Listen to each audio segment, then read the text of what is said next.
A young military police sergeant had been checking IDs at Hawthorne Regional Readiness Center's main gate for almost 3 straight hours when he waved the thin, gray-haired man in the faded field jacket to a stop.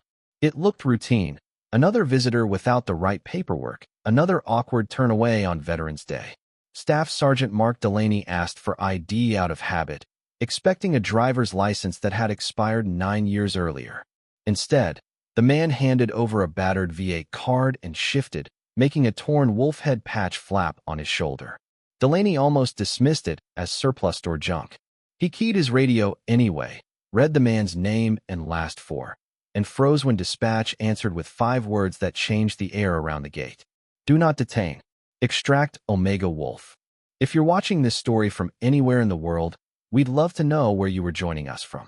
Colonel Sarah Whitaker had spent that Veterans Day afternoon exactly where the schedule said she would, standing just off the stage inside the Readiness Center's ceremony hall, program folded crisply in one hand, while Chief Warrant Officer Greg Hanley murmured last-minute timing details beside her. At 47 years old, with 24 years of service behind her, she wore her dress uniform like another layer of skin, ribbons exact, collar straight, polished shoes clicking on the tile. She smelled coffee and floor wax and a faint trace of brass polish drifting from the color guard forming up near the back doors. Through the heavy double doors leading to the lobby, she heard the muffled thump of the PA check and the low roar of families finding seats, voices blending into a warm, indistinct hum broken only by the occasional burst of laughter or a child's high shout. Outside those doors, just beyond the glass, cars still rolled into the lot under a pale November sun. The wind pushed against the big flags on the poles hard enough that she could hear them snap even from inside. It felt like every other Veterans Day she had hosted, scripted, solemn, safe. Then Hanley's radio crackled at his shoulder, a routine gate check that barely dented her concentration until she heard the phrase that did not belong at a small-town National Guard facility on a Tuesday afternoon. Control, Gate 2. I've got a Daniel Thomas Keene, no appointment, here for the ceremony. A pause, static, the rustle of someone on the other end scrolling. Then, clearly, all stations, this is Control. Do not detain that individual. Repeat, do not detain. Extract Omega Wolf to the VIP entrance immediately. Out at the gate, the man who had given his name as Dan Keene stood just behind the waist-high barrier, hands visible at his sides, shoulders squared in a way that looked wrong on someone with cracked desert boots and a jacket that had seen at least 20 winters. His face carried 63 years in its creases, a faint shrapnel scar white against wind-reddened skin from temple to jaw. Steel-gray hair stuck out unevenly from under a frayed ball cap, as if trimmed with a pocket knife in a bathroom mirror that didn't belong to him. Pale blue eyes, usually downcast, flicked between Delaney, the guard shack door, and the open space beyond the fence as if measuring distance and angles. He smelled faintly of old canvas, motel soap, and sweat, the scent carried back on the wind whenever a car eased up to the gate and its exhaust ghosted past him. I just wanted to stand in the back, Sergeant, he had said when Delaney first stopped him, voice a quiet, gravelly baritone. My granddaughter's commissioning at 1400. I'll stay out of the way. Delaney had listened, one hand near his radio, the other taking the worn VA card. No driver's license, no printed invitation, no email confirmation. Behind Dan, families in suits and dresses gave him quick glances and then looked away, tightening their grips on coffee cups and kids' hands. Beside the shack, the thin November wind slid under Dan's jacket and made the torn patch on his shoulder flap. Wolf Team Omega, teeth bared in gray thread, hanging by a few frayed stitches. It meant nothing to most eyes. To Delaney, who had sat through a dusty PowerPoint 3 years earlier on irregular units and historical special operations, it scratched at the back of his memory just enough that he asked, "What unit was that, sir?" and got back a soft answer that did not quite fit the man in front of him. Just an old team. Long gone. Hanley had joined them then, tall and impatient, clipboard under one arm, the wind flattening the fabric of his uniform against his broad chest. The smell of exhaust and cold air wrapped around his words. "Sergeant, we've got VIPs inbound in 12 minutes. If he's not on the list, move him beyond the fence line. We don't have time to babysit today." Dan's fingers had tightened inside his jacket pocket, closing around the familiar, smooth weight of a brass compass bandaged in an old bandana. He did not argue, did not raise his voice, did not step closer to the gate.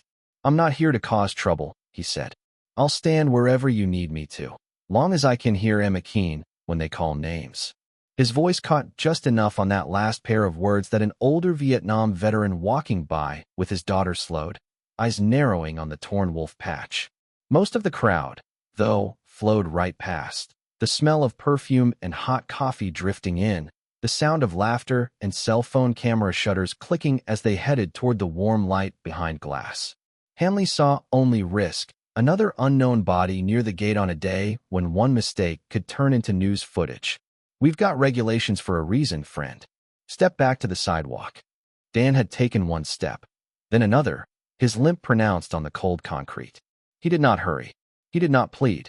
Under his breath, he murmured a phrase he had once heard barked across a rain-soaked training field 37 years earlier. "We don't leave our own." Hanley snorted, already turning away.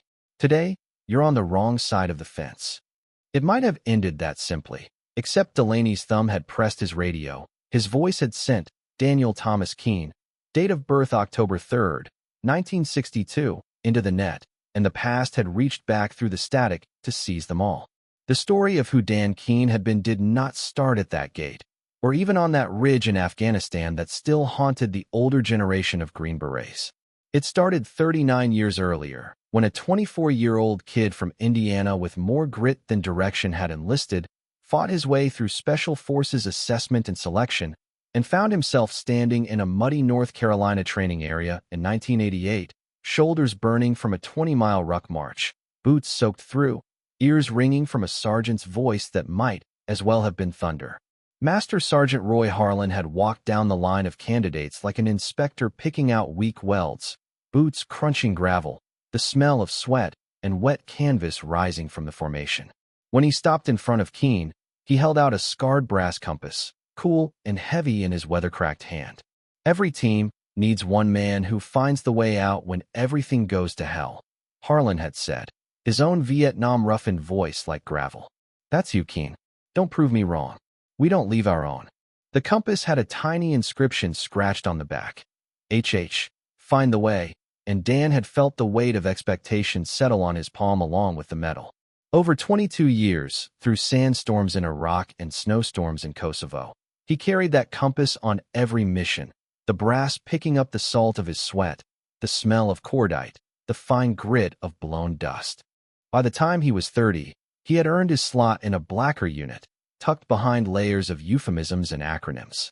Inside that world, his team picked up the informal designation Wolf Team Omega, a quiet nod from a captain who had custom patches made one Christmas in 1990 and handed them out with a rare grin. "Not for your Class A's," the captain had said in the dim light of a plywood team room that smelled of coffee and CLP. "For your soul." On one mission in the Balkans, a helicopter wave-off in blinding snow left Omega on the wrong side of a mountain range with civilians to protect and enemy patrols closing in. Dan had walked last in the file across 31 kilometers of jagged rock and ice, checking each man's posture, listening to every rasp of breath. A young lieutenant, voice cracking over the radio, had muttered, "He doesn't quit. He's the last wolf out. Omega Wolf." The name stuck, repeated with a mix of reverence and superstition in team rooms and briefing tents on 3 continents. Pilots whispered it in bars when they told the story of Operation Iron Howl. How? In 1991, a single team had crossed 2 kilometers of open salt flats under a moonless sky to pull 3 POWs out of a farmhouse near Basra and make it back to the helicopter with not one friendly Kia. Aid workers in Kosovo remembered ghost soldiers who appeared at the back of a hijacked bus in 1999 without firing a shot that hit a civilian. Within that tight community, people summed him up in a sentence. If Omega Wolf was with you, you weren't the one left behind. Then came October 19, 2005, Vulture Ridge, Kunar Province, Afghanistan. By the time that date appeared on briefings, Dan had been in the Army 19 years. The mission was supposed to be simple. Hike a small detachment up a narrow valley under stars sharp enough to cut, reinforce combat outpost Vulture Ridge, and escort a rotation of exhausted soldiers back down at first light. There were 8 men in his team file that night when they stepped off, including his closest friend, Staff Sergeant Miguel Santos, who walked point with the easy, rolling gait of a 34-year-old weapons sergeant who had already survived 3 deployments.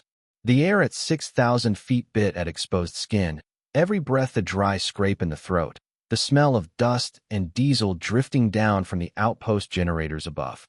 Dan moved at the rear as always, counting each shadow ahead of him, 1 through 8, matching them to names in his head like a quiet prayer. The ridgeline ahead loomed black against a sliver of moon. The plan sounded straightforward in the briefing tent, under fluorescent light and the hum of a projector. It started to taste wrong when they reached the last switchback and the usual sporadic crack of enemy harassment fire never came. The mountain was too quiet. No random tracer rounds, no distant shouts, just the hiss of wind scraping over rock. Dan's eyes caught an odd glint near the skyline, a pinpoint of reflected moonlight where there should have been only shadow, glass, maybe a scope. He opened his mouth to call a halt. The first mortar round slammed into the slope 30 meters above them before he got the word out. The night shattered into white and red. A wall of sound punched through his chest, drowned out his shout, left his ears ringing with a high whine that made every other noise feel thin. He tasted dust instantly, fine grit coating his tongue, and the rich metallic tang of his own blood where rock chips had cut his cheek. The smell of explosive filler hit next, sharp and foul, mixed with burned earth and the stink of disturbed sandbags from the outpost above. Tracers streaked across the saddle like red comets, stitching the darkness. Dan threw himself sideways, his left leg jerking as shrapnel tore through calf and thigh. Ahead of him, Miguel half-turned, eyes wide, as he started to shout something. A second mortar struck close enough that Dan saw his friend's silhouette illuminated in searing white. Helmet, rifle. The familiar slope of his shoulders, the waterproof photo pouch pressed under his plate carrier. Then the blast picked them both up like toys. When Dan's vision cleared enough to make sense of shapes again, he was on his back, the cold, gritty taste of dirt in his teeth, his ears roaring. The world came back in jagged pieces. The rattle of a machine gun from the outpost, punctuated by curses over the radio. The sight of a HESCO barrier on the ridge bursting open like a sand-filled balloon as an RPG punched through. The scream of a young voice yelling, "Man down! Man down!" over broken comms. The air reeked of smoke and hot metal. His left leg burned as if someone had pressed a brand into it. He clawed at his thigh, fingers slick with blood, and forced himself upright. 10 feet uphill, Miguel lay twisted awkwardly, armor blackened, lower torso shredded behind the plate in a way Dan's training recognized instantly, and his heart refused to accept. He dragged himself through the gravel, boots skidding on rock-streaked red, each movement sending shards of pain through his calf. Miguel's eyes found his, still clear, still somehow amused even as blood bubbled at the corner of his mouth. "Danny," he whispered, breath barely stirring the air. "It's okay. We don't leave our own, remember? You get them home." His gloved hand fumbled at the waterproof pouch on his chest, pushing it toward Dan with more intent than strength. By the time Dan wrapped fingers around the slick plastic, the warmth had already started to leave Miguel's hand. Somewhere above them, a voice on the platoon net sobbed, "Santos is black. Repeat, Santos is black." 3 more names joined Miguel's on the casualty report before sunrise. Sergeant Kyle Mercer, 26, crushed under the collapsing observation post when the HESCO gave way. Private First Class Jordan Ng, 20, sliced open by shrapnel while repeating coordinates. His final words a calm, "Fire for effect," before the line went dead. Specialist Robert Hayes, 23, who kept firing the .50 until an RPG found the turret. For Kia, 18 men alive on that ridge who would not have been without air support, and a small group of lunatics who refused to break under fire. Dan had wrapped a tourniquet around his own leg with hands that barely stopped moving long enough to feel pain. He had barked coordinates into the radio over the whistle in his ears, voice steady enough that the pilots later described him as sounding like he was calling a ball game. He had helped load the bodies into poncho liners, each one a weight his back, remembered years later, Miguel's more than the others. When a helicopter finally took him off Vulture Ridge 12 hours after the first blast, the morning sun had burned away the chill. The valley looked almost peaceful, a bright strip of green between dark rock. He watched the outpost shrink below, the smell of JP8 filling the bird, his leg throbbing under hastily applied dressings, the waterproof pouch pressed to his chest. Harlan's old line bounced around his head, stripped of certainty. We don't leave our own. The words no longer sounded like a promise. They tasted like a lie. The fall did not happen in a day. It stretched over 5 years in a series of small surrenders that no one marked on a calendar. 2 weeks after he came home, the nightmares started. Always the ridge, always the moment before the second mortar flared white, Miguel's silhouette suspended in that impossible mid-turn. He woke with his heart hammering, shirt plastered to his back with sweat, the smell of burned sand in his nose as clearly as the detergent from his sheets. Loud bangs, a dropped pan, a slammed car door, sent him diving for cover or freezing, hands instinctively searching for a rifle that wasn't there. His left leg ached every time the weather turned, the scar across his calf tightening like someone pulling a wire. At the grocery store, he found himself counting exits, watching hands, smelling the mix of floor cleaner and produce like it might hide something toxic. His wife, Laura, started watching him the way he watched everyone else. Their daughter Rachel, 15 years old in 2007, learned to approach her father the way her friends approached barking dogs, cautiously, ready to back away. He tried therapy for 5 sessions. A young clinician with neat handwriting and kind eyes asked questions about how that made you feel, and Dan answered with clipped sentences that never quite reached the explosion at the center. Prazosin dulled the nightmares by maybe 40%, enough that he could sleep 3 hours in a row once in a while. Zoloft washed everything in fog so thick he stopped taking it after 6 weeks. Ambien knocked him unconscious but left him wandering the house in the morning with no memory of conversations he had supposedly had. The VA paperwork stacked up on the kitchen table, smelling faintly of toner and coffee, an accumulation of forms and appointment slips that felt heavier than any ruck he had ever carried. By 2010, the mortgage had slipped 3 months behind after he lost a security supervisor job at the port for shoving an employee against a wall during what was supposed to be a harmless drill. The man had treated it as a joke, and Dan's body had reacted before his mind caught up, driving him into the cinder block with a snarl that made the HR rep pale. Laura's eyes went cold that night. "The kids are scared of you, Dan," she said, voice hoarse from crying. "I'm scared of you." Rachel stood in the hallway behind her, 21 years old and holding her own toddler on one hip. The little boy, Eli, chewing on a plastic truck, eyes uncertain as they flicked between his mother and grandfather. The apartment they moved into after selling the house smelled constantly of other people's meals and stale hallway air. Thin walls carried arguments to neighbors and back again. On a night in early 2011, after 3 hours of circular shouting about counseling and drinking and money, the noise finally drained out of the room, leaving only the quiet tick of the clock and the faint smell of spilled beer. Dan sat on the edge of the bed and stared at the Wolf Team Omega patch he had stitched onto a civilian jacket years earlier, fingers tracing the charred corner where he had almost thrown it in a campfire once. The words that had been given to him as a promise in 1988 and repeated by a dying man in 2005 twisted in his head. "We don't leave our own." In the cramped dark, it sounded like an accusation. His boots felt too heavy. His breath felt too loud. The idea came not as drama but as relief. If he disappeared, if the source of shouting and slammed doors stepped quietly out of their lives, maybe the people on the other side of those thin walls would sleep. He packed a medium canvas backpack with one change of clothes, his dog tags and Miguel's, the brass compass wrapped in its bandana, Miguel's waterproof pouch with its clouded plastic and stained corner, and a wallet-sized photo of Rachel at 10 years old in his old army t-shirt, stick rifle on her shoulder, her grin wide enough to swallow the world. He left the medals in a box on the closet shelf, the VA files in a stack on the table, the marriage certificate in a folder beside the birth certificates. When he closed the apartment door behind him sometime after midnight, no one woke up.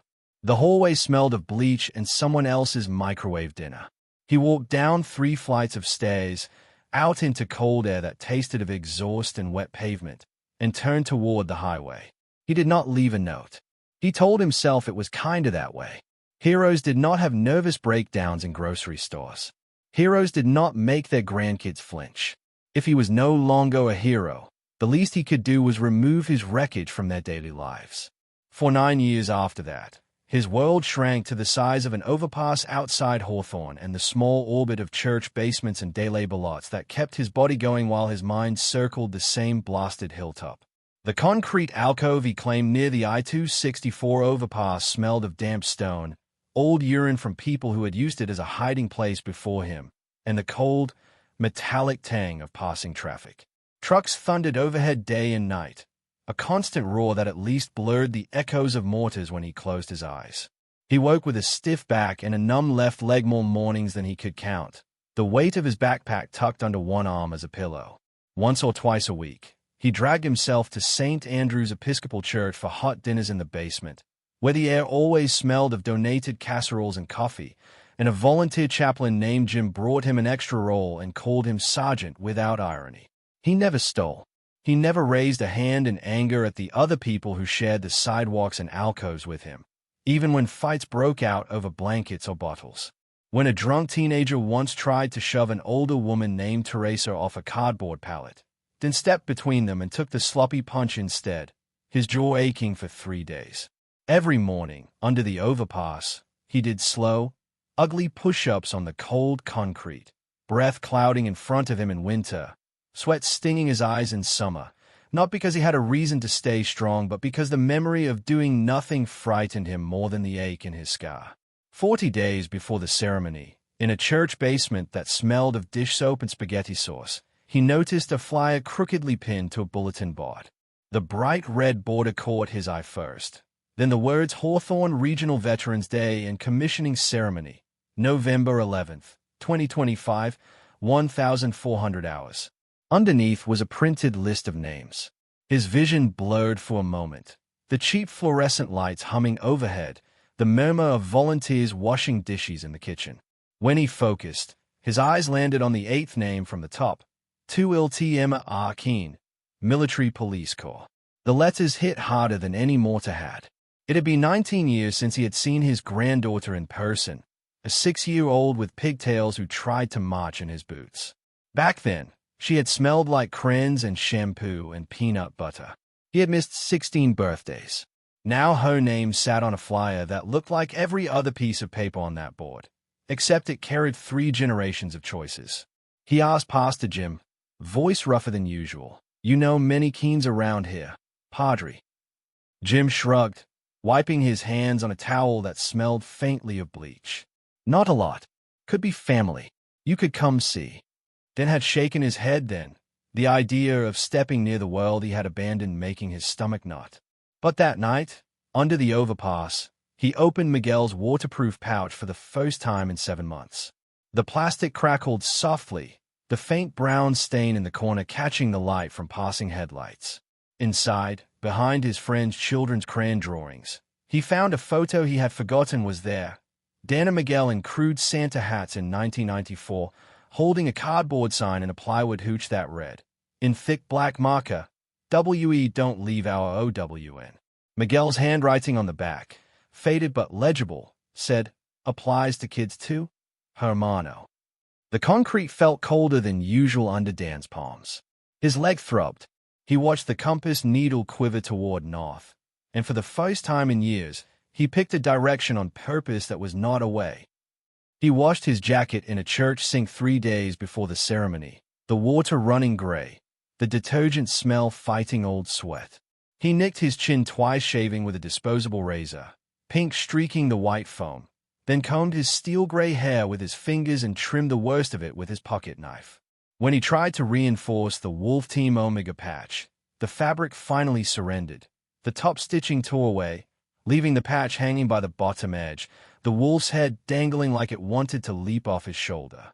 The morning of November 11th, he set out from the overpass at 1,000 hours with his backpack, his compass, and almost every dollar he had scraped together in 2 weeks. He walked 3 miles before catching the first bus, the smell of hot brakes and crowded bodies crowding his senses, then another 4 miles after the transfer, his left heel blistering inside boots that had already seen 3 winters and at least 200 miles of sidewalks. By the time he reached the edge of the Readiness Center's property at 1335, his leg burned and his mouth tasted like old coffee and stale sandwich. The flags out front snapped in a steady 12-knot breeze, the air temperature hovering around 11 degrees Celsius, the sky a pale sheet of cloud that turned every shadow soft. He adjusted the strap of his backpack, took one more breath of exhaust and cold, and stepped toward the gate, hoping only for a spot under a tree where he could hear his granddaughter's name. He did not expect anyone to say his. At 1340, the concrete outside gate too felt colder than the air. Delaney shifted his weight from one foot to the other, the edge of his reflective belt slapping lightly against his thigh whenever a car rolled up and rolled away. The smell of fuel and hot engines hung low to the ground. When Dan stepped into the visitor lane, the sergeant's first reaction had been what training put there: assess, control, move the unknown out of the lane.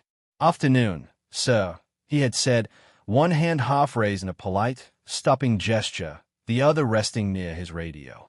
"Got an ID and your visitor's pass." The words came out with the rhythm of repetition.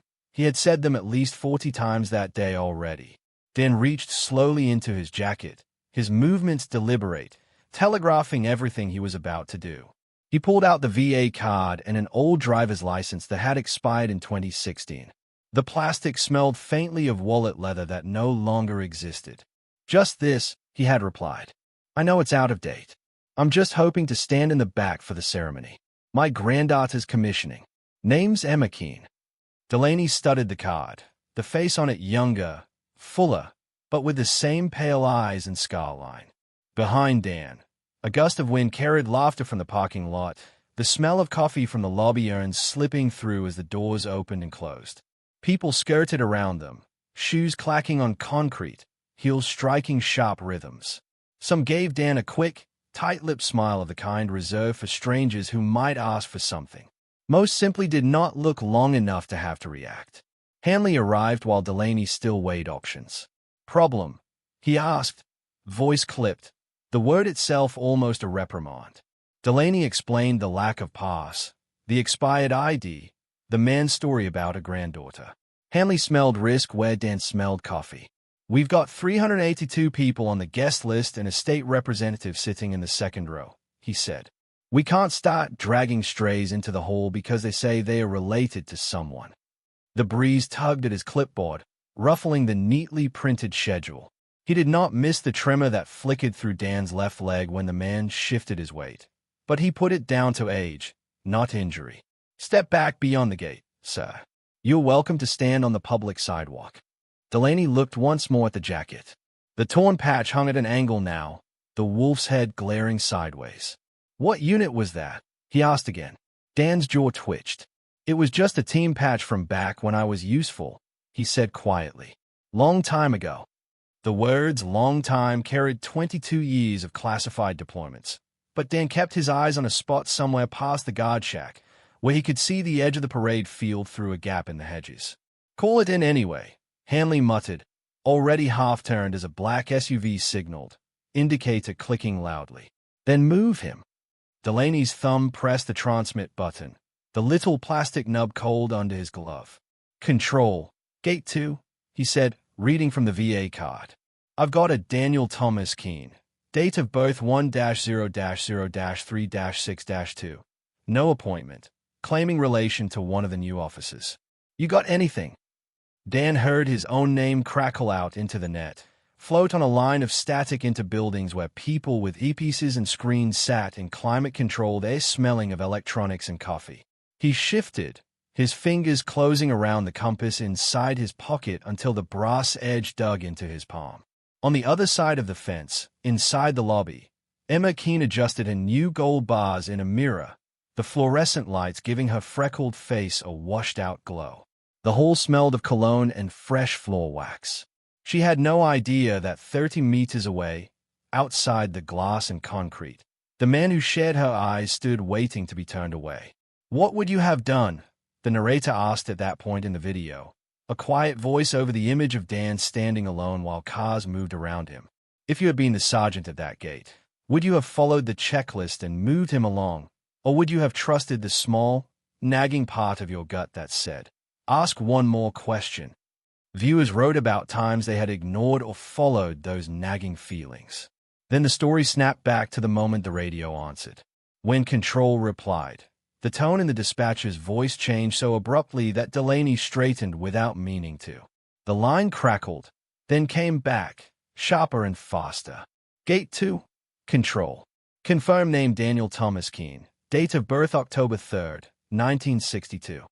Delaney confirmed, glancing at Dan, who stood as if on a range, feet shoulder-width apart despite the limp. Affirmative. Control. The pause that followed felt longer than it was. The wind hissed through the chain link, carrying the faint notes of the national anthem rehearsal from inside. Then, all stations, this is Control. Do not detain that individual. Repeat, do not detain. Extract Omega Wolf to the VIP entrance immediately. Colonel Whitaker has been notified. The call sign hit the air like a dropped wrench in a silent motor pool. Delaney's back teeth clicked together. His gaze snapped from the radio to the older man's jacket and back. Behind him, the Vietnam vet who had been hovering within earshot blinked hard, his weathered face going a shade paler. Hanley's step faltered. Control, say again, he demanded, as if mishearing might change the words. Name and flag. Chief, Control replied. Omega Wolf. Per directive on file, you are to escort, not detain. Inside the ceremony hall, Whitaker heard the phrase through Hanley's EP speaker before he got his hand up to turn it down. Her stomach tightened the way it had the first time she had read that call sign in a heavily redacted case study at Command and General Staff College 14 years earlier. She remembered printouts that smelled of toner and old paper, lines blacked out by someone's careful pen. The alias Omega Wolf standing alone in a sea of dark lines linked to words like EX-10 and high-risk hostage recovery. She had written about unnamed non-commissioned officers who had carried missions on their backs and then vanished into ordinary life. She had never expected one of those ghosts to show up within 60 meters of her, in a jacket with a torn patch, asking for permission to watch a ceremony. The PA echoed behind her as someone tested. Check 1. Check. The microphone's humming. She handed the program to an aide without looking. You've got the sequence, Lieutenant. Stall 2 minutes if you have to, she said. I need to see something at the gate. Her heels clacked briskly on the tile as she moved through the lobby, weaving around families who smelled of perfume and winter coats, toward the rectangle of sunlight and cold air beyond the glass. CSM Linda Cho noticed the colonel's expression as she passed, a small tightening around the eyes she had last seen in Iraq. She followed without a word. At the gate, everything had paused in the breath after the word Omega. Delaney's eyes had sharpened, looking at Dan now as if he was seeing two images overlapped. The worn man in front of him and the whispered stories he had heard in a smoke pit from older MPs who had guarded gates in Afghanistan. He took a step closer, lowering his voice so it would not carry to the passing minivans and sedans. So, can I ask you something? Dan's gaze met his, clear, measuring. Sergeant, Delaney said, what was your call sign? The wind picked up, tugging Dan's frayed cap brim, bringing with it the smell of cold air and distant exhaust. For a long second, he seemed to weigh whether saying it out loud would break some spell that had kept that name buried for 20 years. When he finally answered, his voice stayed low, but the words were as crisp as any radio transmission he had ever made. Omega Wolf. Delaney's reaction was visible even from the parking lot. The Vietnam veteran saw the younger man's shoulders stiffen, saw the slight widening of his eyes, the way his hand dropped away from his sidearm as if someone had unhooked a spring. The older man's face shifted too. His mouth pressed into a flat line. He walked closer to the barriers separating them, the smell of wintergreen gum faint on his breath. You're telling me you're that Omega Wolf? He asked, not accusing, but incredulous. Then did not puff up, did not launch into war stories. He just winced slightly at the use of the definite article. No, Sergeant, he said quietly. I was Omega Wolf. Long time ago. The older vet's hand came up, fingers trembling slightly as they pushed a ball cap higher on his forehead. I heard about you on Firebase Ripcord in '93, he muttered. Didn't think you were real. Before anyone could answer, Whitaker and Cho stepped out from the lobby into the sharp November wind. The rank on their shoulders, and the change in their expressions when they saw the patch and the man wearing it told everyone within 15 meters that this was no longer just a gate issue. Whitaker moved straight into the guard shack, Hanley on her heels, the cramped space smelling of stale coffee, printer ink, and cold metal. "Name?" she asked. "Daniel Thomas Keene." Delaney replied through the doorway. Her fingers flew over the keyboard, logging into the secure system that most guard installations rarely needed at full depth. The file that appeared carried more black redactions than lines of text. Master Sergeant Keene, Daniel T. Firsts fought. Service, 22 years. Wounds, fragmentation left lower extremity, TBI mild. Commendations, a row of acronyms and stars. Under special instructions, a note glowed in clean font. If encountered in DOD facility, do not detain. Contact SOCOM liaison. Provide support as able. The screen's glow lit Whitaker's face, throwing the tiny scar near her left eyebrow into sharp relief. Cho leaned in, the faint scent of her cologne cutting through the electronic smell. "Is it him?" she asked. Whitaker swallowed, feeling something that tasted like shame rise behind his sternum. "It's him," she said, "and we just tried to push him off the property." Outside the shack, Delaney stepped up beside Dan, as if by proximity he could apologize without words. As word moved in low ripples from radio to hallway to ceremony seating, bits of names and phrases reached ears not meant to hear them. They said Omega Wolf, someone near the lobby whispers, the words carried on the smell of popcorn from a kid's snack bag. "There's some SF legend at the gate." In the second row of the hall, Captain Aaron Patterson caught the call sign in passing while an usher directed his aunt to her seat. His heart stuttered.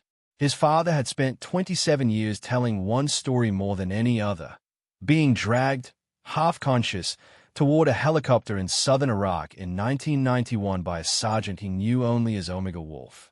Before James Patterson died in 2018 at 62 years old, he had pressed a worn challenge coin into Aaron's hand, the brass worn from 3 decades of being carried. "If you ever find him," James had whispered, voice rasping through cancer-scarred lungs, "you put this back in his hand and tell him he gave me 34 more years." Now, in a hall that smelled of floor wax and coffee, with Veterans Day banners hanging above the stage, Aaron reached into his pocket and felt the familiar coin under his fingertips. His chest tightened. "It can't be," he muttered, but he was already edging toward the aisle, his dress shoes silent on the tile. Whitaker did not hesitate long. General officers in War College case studies who had hesitated had lost entire platoons. She stepped back out into the wind, the cold air clearing the taste of stale coffee from her mouth. "Master Sergeant Keene," she said, stopping a meter in front of Dan. The way she clipped his rank made Delaney's spine straighten reflexively. Dan's eyes met hers, pale blue under the brim of his cap. He stood a little taller, some old reflex waking up at the sound of his rank spoken like it mattered. He answered. The faint smell of motel soap clung to him, overridden now by the sharpest scent of cold sweat. "Colonel Whitaker," she introduced herself. "Base Commander." She glanced at Hanley, whose jaw worked as if he had bitten something hard. "We had a lapse at the gate. We're going to fix that. Sergeant, escort Master Sergeant Keene to the VIP entrance. Now." Hanley opened his mouth, probably to mention schedules and protocol and the 1400 start time, but shut it again when he saw Cho's expression. Her eyes, dark and sharp, flicked once to Dan's torn patch, then back to Hanley. "Move," she said softly, the single syllable carrying every ounce of command she had earned in 37 years. The shift from cold air to conditioned warmth hit Dan as he crossed the threshold, his skin prickling. The lobby smelled of coffee, perfume, and the faint citrus tang of cleaning solution. The tile under his boots was smoother than the sidewalk, and he caught himself adjusting his gait to keep his limp from showing. Delaney walked half a step behind and to his left, the deference instinctive now, while Hanley went ahead to clear a path toward the front of the hall. People parted as they passed, conversations faltering as eyes flicked from the torn patch to the older man's posture to the colonel and command sergeant major walking with him. Inside the ceremony space, the overhead lights glared bright off polished shoes and brass. The color guard shifted, flags whispering softly. On the stage, the master of ceremonies, a major with a warm baritone, looked up in confusion as Whitaker approached, whispered briefly in his ear, and took the microphone herself. Then ended up in a hastily placed chair near the front row, close enough to the stage that he could smell the faint starch on the curtain and hear the rustle of paper as the MC shuffled notes. The chair's plastic seat felt too clean under him. His fingers, calloused and scarred, rested on his knees, the skin mottled by cold and age. He could feel the challenge coin Aaron still gripped somewhere behind him like a tiny star of weight in the sea of people. "Ladies and gentlemen," Whitaker began, her voice carrying to the back of the hall without effort, the microphone amplifying the crisp consonants. "Before we proceed with the commissioning of our new officers, we needed to address something that happened at our front gate." The rustle of movement stilled. The room smelled suddenly more strongly of floor wax and human breath, as if collectively everyone had inhaled and not yet exhaled. "There's a man in this room who, 34 years ago, in 1991, led a small team across open ground near Basra and brought 3 prisoners of war home alive. 8 years later, in Kosovo, he helped free 27 hostages on a mountain road without losing a single civilian. 20 years ago next week, on a ridge in Kuna Province, Afghanistan, he coordinated air support and dragged wounded soldiers from a collapsing outpost under fire, saving 18 lives at the cost of 4 who could not be saved." Numbers hung in the air like coordinates. People turned in their seats, craning to see the man she spoke of. Whitaker looked down at Dan, the torn wolf patch on his sleeve, the deep lines in his face. "He did those things, and then, like too many of our warriors, he came home, fell through the cracks, and ended up standing alone outside our gate on Veterans Day, asking for permission just to see his granddaughter receive her commission." Her jaw tightened briefly. "That is on us." She straightened, shoulders squaring. Master Sergeant Daniel Thomas Keene, known in certain files and in more than a few stories as Omega Wolf, would you stand? He pushed himself up slowly, his left leg stiff, hand brushing the cold plastic of the chair for balance. For a moment, the only sound in the hall was the slight creak of his boots on the tile and the faint hum of the vac system. His jacket, washed but still faded, looked wildly out of place next to dress blues and crisp suits. Somewhere in the third row, Emma blinked, her breath catching as something in the angle of his jaw and the pale blue of his eyes tugged at childhood memories she had buried under years of silence. In the back rows, older veterans rose without being asked, their chairs scraping softly, some putting hands over hearts, others lifting trembling salutes. Younger soldiers followed, glancing at Cho, who was already on her feet, spine straight, eyes suspiciously bright. The silence deepened rather than broke. Even the AC vents seemed quieter. It was the kind of silence that had weight. In that silence, a man in the 7th row near the center aisle stood up. His uniform bore captain's bars on the shoulders and the pale outline of a trauma surgeon's badge on the chest. He held something small and brass in his right hand so tightly his knuckles had gone white. He said, voice louder than he intended, words carrying in the still air. "Permission to speak." Whitaker could have waved him off, kept the ceremony on script. Instead, she nodded once. "Go ahead, Captain." The entire hall seemed to lean toward him. The smell of coffee and perfume faded behind the metallic tang of anticipation. "My name is Captain Aaron James Patterson," he said, clearing his throat. "U.S. Army Reserve, Medical Corps. My father was Captain James Patterson, 3rd Armored Cavalry Regiment. He was one of the POWs rescued near Basra on February 27, 1991, Operation Iron Howl." The date sat in the air with the weight of a headstone. Dan's hands, hanging at his sides, twitched. The smell of sand and hot metal from that night surfaced in the back of his mind like something dragged from deep water. Aaron looked straight at him. "My father spent 27 years telling us about a sergeant he only knew as Omega Wolf," he continued, voice beginning to roughen. "He said that man carried him to the helicopter when he couldn't walk and then went back for the others. He said he owed every day after that night to him." Aaron lifted the object in his hand. It was a challenge coin, maybe 1.75 inches across, brass gone soft at the edges from 3 decades of thumb rubs. From the audience, it looked like any other coin until he stepped into the center aisle and the overhead lights hit it, glinting off the etched surface.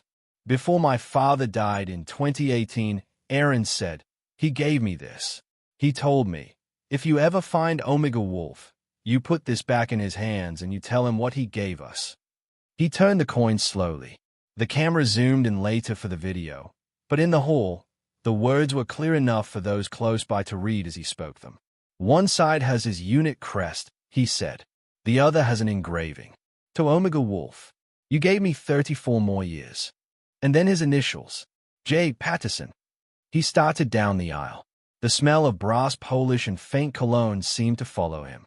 People eased their knees out of the way as he passed, some with tears already on their cheeks, some with hands over their mouths. Dan's fingers curled and uncurled at his sides. His scars itched under his sleeve. His throat felt dry, but he did not lick his lips. His body had learned other ways to manage thirst under pressure. When Aaron reached him, he stopped close enough that Dan could see the fine tremor at the corner of the younger man's mouth. "Because of you," Aaron said, voice shaking now, "my father came home. He married my mother in 1992. They had my sisters and me over the next 9 years. He taught high school history for 30 years. He showed up for 31 anniversaries. He met 5 grandchildren. He died in his sleep, peacefully, in his own bed at 62, not in a ditch outside Basra at 28. His eyes shone, but he kept going. "I went to medical school because he was alive to push me through organic chemistry when I wanted to quit. I stand here as a trauma surgeon because you carried him. My kids exist because you carried him. There are probably 1,000 students who sat in his classroom over 3 decades because you carried him." The coin lay on his open palm now, the engraved wolf's head catching the light, the words "you gave Emmy 34 more years" visible to the first few rows. Aaron's free hand rose halfway, then dropped, finally coming to rest on Dan's forearm, fingers brushing the faded wolf head tattoo just visible under the fraying cuff. "On behalf of my father, my family, and every one of those 34 years, he said, voice barely steady, "thank you. We don't leave our own, right?" From the side aisle, Delaney watched the older man's hands as Aaron extended the coin. The sergeant had watched people pick up rifles, fill out forms, salute officers. He had never seen a man reach for a piece of brass like it weighed as much as a rucksack. Dan's fingers shook as he lifted them, the tremor stronger than usual, tracing scars across knuckles. The coin touched his palm, cool and heavy, the metal pressing into old calluses. For a moment, he did not close his hand. He stared at the engraving, his eyes moving over each letter like a man reading his own name on a wall. The lines on his face deepened. His jaw tried to work around words that would not form. He did not say he felt anything. He could not have. But his shoulders, which had held the shape of a parade rest since he entered, sagged 2 centimeters. His chest hitched once. Tears welled slowly, as if his body had forgotten how to make them, then spilled down the faded shrapnel scar from temple to jaw, tracing the old wound with new salt. Around him, witnesses absorbed what he could not voice. Whitaker saw his hands trembling so violently now that the coin rattled faintly against the compass he had unconsciously pulled from his pocket. She felt her own eyes sting, the image of a younger Dan on a grainy photocopy overlaying the man in front of her. In the second row, Cho did not bother to hide the tear that broke free and cut through the faint powder on her cheek. She stood at attention anyway, chin high, her right hand coming up in a salute that stayed rock steady. The Vietnam veteran near the aisle sat with both hands pressed over his mouth, shoulders shaking silently, his ball cap clutched tightly enough that the brim bent. A young specialist in the back row, barely 21 years old, stared open-mouthed. This was the first time anyone had shown him what it actually meant when they said, "no one left behind." Even Hanley, who prided himself on detachment, realized his throat had gone tight, the familiar smells of wax and coffee suddenly overwhelming in the still air. "I left so many," Dan managed finally, the words rasping out like they had been dragged through gravel. His voice did not waver because of his feelings. It wavered because his vocal cords had not been asked to carry this much in years. Aaron shook his head sharply, a tear slipping free and landing on the coin in Dan's palm. darkening the brass where it struck. "He knew you thought that," he said. "He said it all the time. But he also said this. If you had not done what you did, he never would have had the chance to live long enough to regret anything." The younger man's voice broke fully on that last word. He did not seem to care. The hall stayed quiet. No one rushed to fill the silence with applause or jokes. The air conditioner hummed faintly above them, the only mechanical sound. Someone in the back sniffled loudly and then tried to muffle it. One by one, more people stood if they had not already, a slow wave of bodies rising until even those who did not understand every detail knew they were witnessing something that would never fit into a citation. A woman in her 60s, clutching a tissue, reached over to grip the hand of a man beside her whose name tag read Gold Star Parent. He squeezed back, eyes fixed on Dan. Whitaker stepped down from the stage, her polished shoes clicking once on the step before she crossed the tile toward the two men. She stood beside Dan, close enough that the smell of motel soap and stale coffee reached her, and faced the crowd. "This is what our mottos are supposed to mean," she said quietly, microphone still picking up every syllable. "Not slogans on posters. Not recruiting lines. Real people. Real years. Real families." She looked at Dan again, her gaze steady. "Master Sergeant Keene, your army, failed you when we let you stand outside our gate, wearing a torn patch, thinking you had to sneak in to watch your own granddaughter be commissioned. That ends today. We don't leave our own." The phrase, spoken by someone with current authority to a man who had once carried that code into the dark, tasted different now in the air. Somewhere behind them, there was a soft gasp. A chair scraped. Emma stepped out from the line of new lieutenants, gloves in one hand, her other hand pressed flat to the front of her uniform as if checking whether her heart was really beating as hard as it felt. The whole sound seemed to recede for her until all she could hear was the rush of blood in her ears and the faint jingle of her brand-new dog tags against her shirt. Up close, the man next to Whitaker looked smaller than he had from across the room, but his eyes, pale blue, framed by lines and a scar, were a mirror of the one she saw in the wallet photo her mother kept hidden at the back of a drawer. Emma's throat tightened. Her dress shoes clicked on the tile as she walked slowly toward him, each step measured, the smell of floor polish sharp under her nose. No one moved to stop her. Not Hanley, who understood that protocol had already been broken in the best possible way. Not Whitaker, who stepped slightly aside. Not Cho, whose lips twitched in what might have been the ghost of a smile. "Grandpa?" Emma asked, her voice barely more than a breath, but in the deep silence it carried to the third row. The words sat between them like a fragile, explosive device. Dan's grip on the coin tightened until the edges bit into his palm. His shoulders jerked as if someone had fired a shot near his ear. His mouth opened, closed. He looked at her face, freckles, a small birthmark near her jawline he remembered from when it was half the size, and then at the folded photo he had drawn out of his pocket with his other hand at some point without realizing it. The glossy paper shook between his fingers. The image of a 10-year-old Rachel in an oversized army t-shirt creased almost beyond recognition. Emma's eyes dropped to it, and her breath hitched again. She had seen that photo before, in a showbox in a closet, her mother sitting on the floor smelling faintly of laundry detergent and old paper as she sorted memories she insisted she did not miss.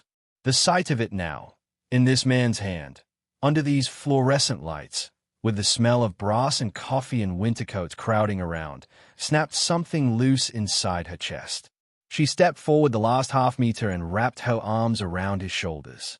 Her cheek pressed against his faded field jacket. Up close, she smelled motel soap, canvas, and something that was just him. "Please don't disappear again," she whispered into the fabric. In the back row, Pastor Jim, who had slipped in quietly after a frantic phone call from Cho, watched the man who had sat under his overpass sermons for 3 years lean into that hug, his hand coming up slowly, as if afraid it might be knocked away, and settle between Emma's shoulder blades. Jim's own eyes flooded. He had seen Dan in every condition the streets could produce, shivering in 3 degrees Celsius rain, jaw clenched against shakes in July heat, hands cupped around cheap coffee on 143 different mornings. He had never seen him held. That night, long after the last family had taken photos on the parade field and the smell of coffee had been replaced by the lemon tang of cleaning solution. Dan sat in a small conference room off the main corridor with a cup of fresh coffee in front of him, the steam curling into his face. The coffee tasted stronger than anything he had bought in a gas station in 9 years, bitter and hot. The compass and the challenge coin lay on the table between him and Whitaker, Cho, a VA liaison named Morales, and Pasta Jim, who sat with his hands wrapped around a styrofoam cup. The room smelled of coffee, paper, and the faint must of old carpet. Outside, the temperature had dropped to 7 degrees Celsius. The cold pressed against the windows, frosting the corners. Morales had a folder open, papers neatly arranged. Based on your service record, Master Sergeant, you should have been receiving a higher disability rating since 2006, he said, tapping a line with his pen.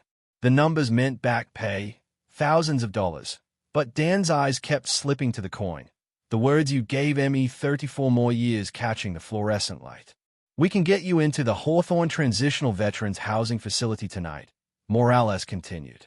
Private room, shower, clothes. VA appointments at the medical center in 3 days. Intake with a combat experienced therapist in 5 days. We'll walk you through the paperwork.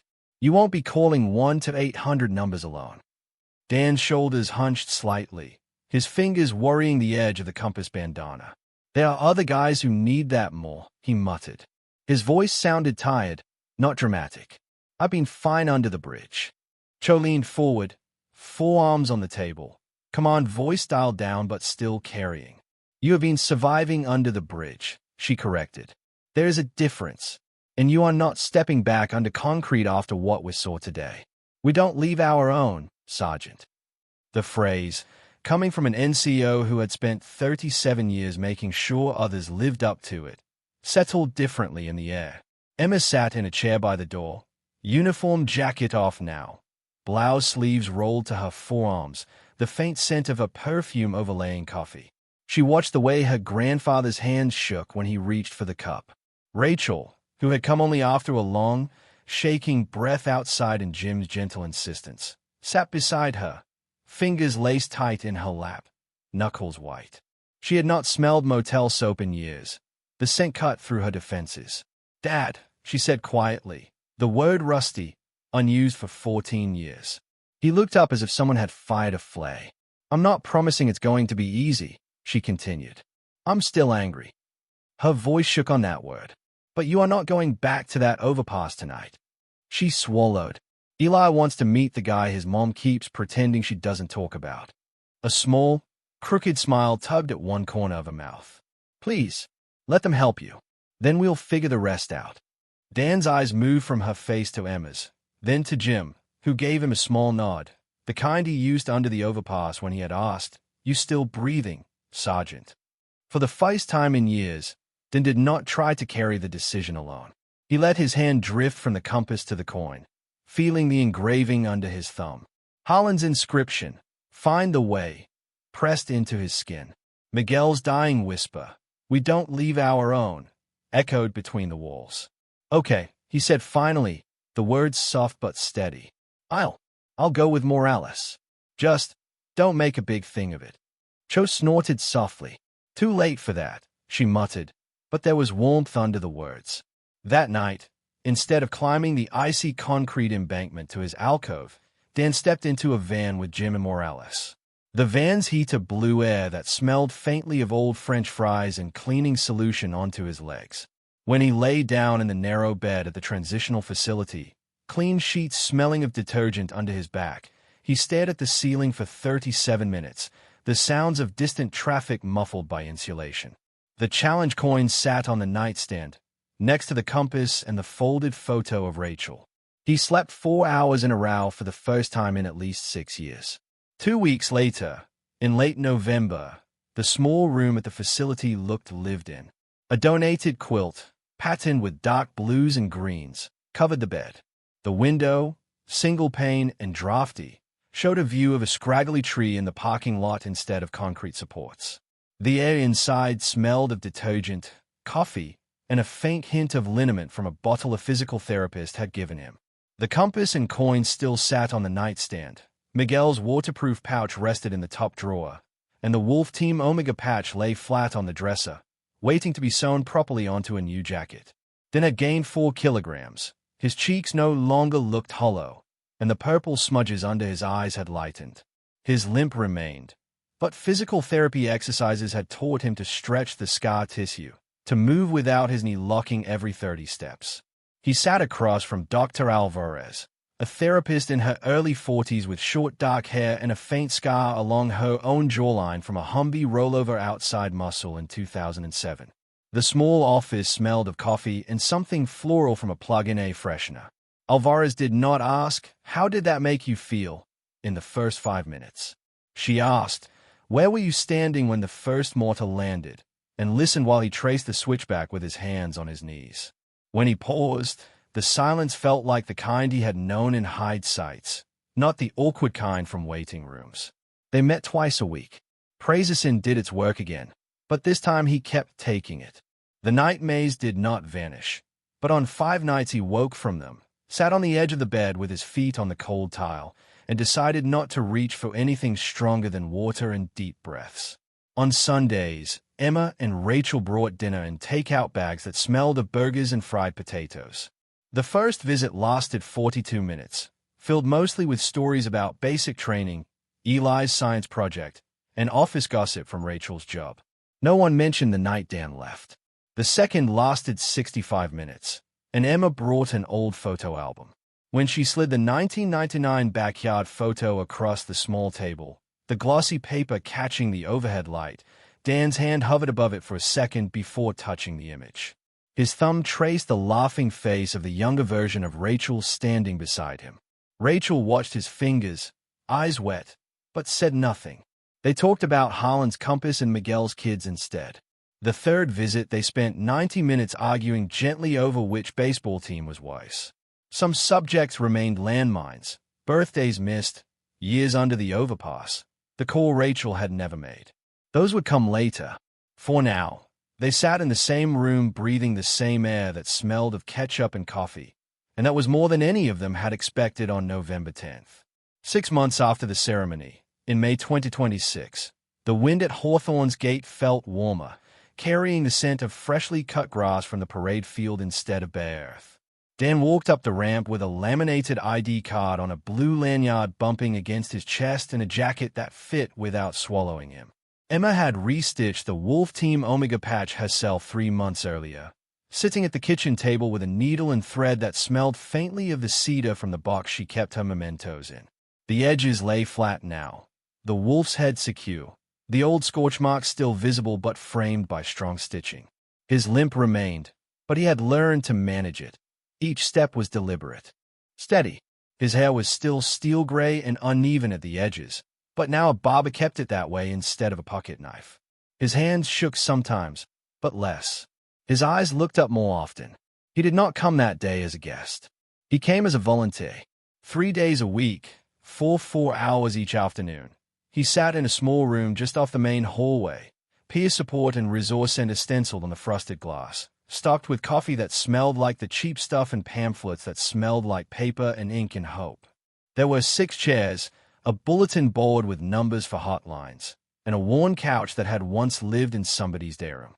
Veterans drifted in and out, a 28-year-old Marine corporal who had slept in his car for 3 months, a 35-year-old Army mechanic whose hands shook whenever a car backfired, a 52-year-old former supply sergeant who had lost her job and then her apartment in 9 months flat.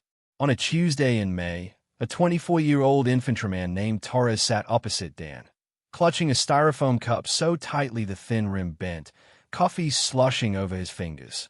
The room smelled of weak coffee and rain dampening the building's brick exterior. "I can't sleep," Torres admitted, voice low. "Feels like I left my guys back there. Like they can't move on if I do." His knee bounced hard enough to rattle the table. Dan watched him for a moment, seeing a ghost of his own 2006 reflection in the young man's drawn face. He tapped the coin in his pocket with one knuckle, feeling the familiar edges. "Yeah," he said. His voice came out steady, carrying just enough gravel to sound like experience, not sermon. "I know that one. I spent 5 years under a bridge because I could not get past that word leave. Torres looked up sharply.